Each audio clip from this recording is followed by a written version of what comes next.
Hey everybody. Hey, so let's get right to it. Do you ever talk to yourself? Paul Tripp said it this way: every day you preach to yourself some kind of gospel. A false, I can't do this gospel, or the true, I have all I need in Christ gospel.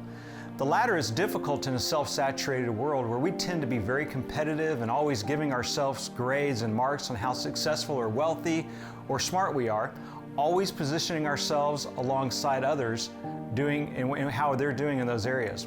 What tends to come with this is a lot of self-talk, which more times than often, I'm afraid, are riddled with what Paul Tripp calls false gospel. In other words, it's not the kind of good news that will give you the eternal hope and the joy of the Lord that God promises through the true, I have all I need gospel.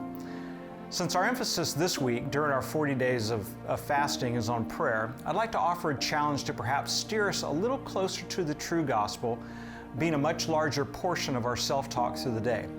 Between now and Sunday, I challenge all of us to simply bring God fully into each and every moment that we can think of. And what does that mean? Well, let's be over the top intentional with praying the types of prayers that Nehemiah constantly prayed.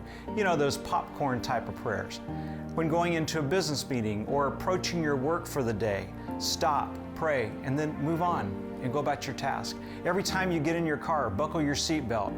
Pray for God's safety and for Him to keep your mind clear and focused. When you get irritated with your kids, stop, pray for wisdom and patience, and keep going with your day. As you face news of sickness or loss, stop, pray for strength, and trust in His goodness and grace to point the way to what's next. As you bring Him into more and more moments of your life, let Him preach His gospel of hope rather than you preaching your gospel of hopelessness. Take this challenge seriously and see what comes of it. Enjoy the journey. God bless.